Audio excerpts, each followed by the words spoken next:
তো দেখতে পাচ্ছেন আমি ভুনা খিচুড়ি রান্না করছি। তো আমি কিভাবে ভুনা খিচুড়ি রান্না করছি সেটাই আজকে আপনাদেরকে দেখাবো। তো চলুন দেখা যাক।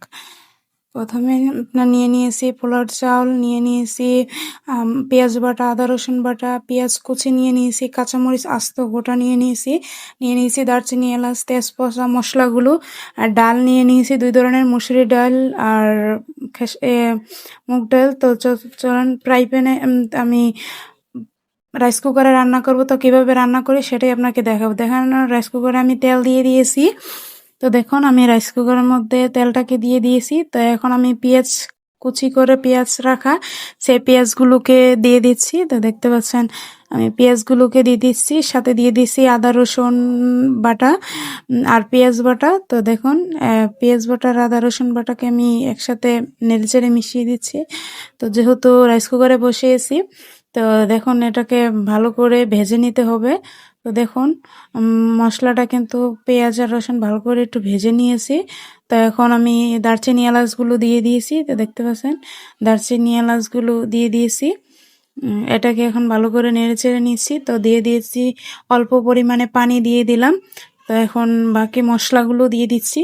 তো দিয়ে দিচ্ছি গুঁড়ো মরিচগুলো, বাকি মশলাগুলো।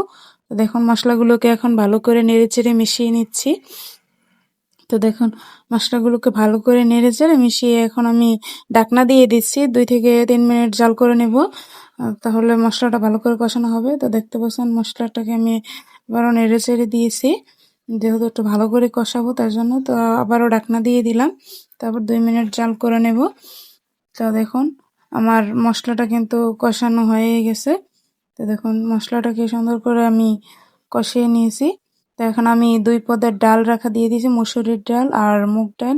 এখানে যেহেতু খিচুড়ি রান্না করবো তার জন্য 2 পদের ডালটা দিয়ে দিয়েছি। তো ডালটাকে ভালো করে মশলার সাথে নেড়ে চেড়ে মিশিয়ে নিচ্ছি। তো এখানে মেশানো হয়ে গেছে। তো এখন আমি পোলার চালটাও দিয়ে দিলাম। তো পোলার চালটাকে ডালের সাথে ভালো করে মিশিয়ে নিব। তো দেখুন আমি ডালের সাথে পোলার চালটাকে ভালো করে মিশিয়ে নিতেছি। মিশিয়ে একটু ভালো করে ভেজে নেব, রাইস কুকারের মধ্যে একটু ভালো করে ভেজে নেব। তো দেখুন এটাকে আমি ভালো করে মিশিয়ে নেড়ে চেড়ে মিশিয়ে দিচ্ছি, যাতে ভালো করে ভাজাটা হয়ে যায়।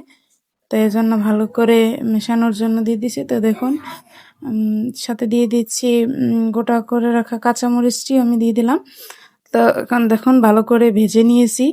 দেখুন চালটাকে ভালো করে ভেজে নিচ্ছি। দেখতে পাচ্ছেন চালটা কিন্তু আমার ভালো করে ভাজা হয়ে গেছে। তো এখন আমি 1 মগ পানি দিয়ে দিচ্ছি। তো 1 মগ পরিমাণ পানি দিয়ে দিলাম। তো সাথে আরেক মগ পানি, 2 মগ পানি দিয়ে দিলাম। যেহেতু ভুনা খিচুড়ি রান্না করবো তার জন্য আমি 2 মগ পানি দিয়ে দিছি। তো খিচুড়িটা একটু শুকনো শুকনো রান্না করবো তার জন্য আমি পানি অল্প পরিমাণ, তা আর হাফ মগ পানি দিয়ে দিলাম। টোটাল 2.5 মগ পানি দিয়ে দিলাম, 2.5 কাপ পানি দিয়ে দিলাম। দেখুন এটাকে এখন ভালো করে নেড়ে চেড়ে মিশিয়ে দিচ্ছি। তো ভালো করে নেড়ে চেড়ে মিশিয়ে দিয়েছি। তো এখন আমি ঢাকনা দিয়ে ঢেকে দিচ্ছি, 10 মিনিট জাল করে নেবে, তাহলে আমার কিছুটা। তো দেখুন মাঝখানে আমি আবার এখন ঢাকনাটা উঠিয়ে একটু নেড়ে চেড়ে দিচ্ছি, যাতে ভালো করে উপরটাও মিশে সিদ্ধ হয়ে যায়। তো দেখুন ভালো করে নেড়ে চেড়ে এখন আবার একটু ঢেকে দেব, ভালো করে নেড়ে চেড়ে নিচ্ছি। তো এখন আমি আবার ঢাকনা দিয়ে দিচ্ছি, দিয়ে আমি 5 মিনিট জাল করে নেব। তো দেখতে পাচ্ছেন আমার খিচুড়িটা কিন্তু প্রায় রান্না করা হয়ে গেছে। তো দেখতে পাচ্ছেন এভাবে খিচুড়ি যারা রান্না করে খান নাই তারা অবশ্যই রাইস কুকারে এবার রান্না করে খেয়ে দেখবেন। এভাবে খেতে কিন্তু খুবই ভালো লাগে। তো সাথে ভুনা খিচুড়ি কিন্তু অনেকেই পছন্দ করে। তো যারা যারা খেতে চান তারা অবশ্যই এভাবে রান্না করে খেয়ে দেখবেন। তো দেখতে পাচ্ছেন আমার খিচুড়িটা কিন্তু রান্না করা কমপ্লিট। তো কেমন হয়েছে অবশ্যই জানাবেন। তো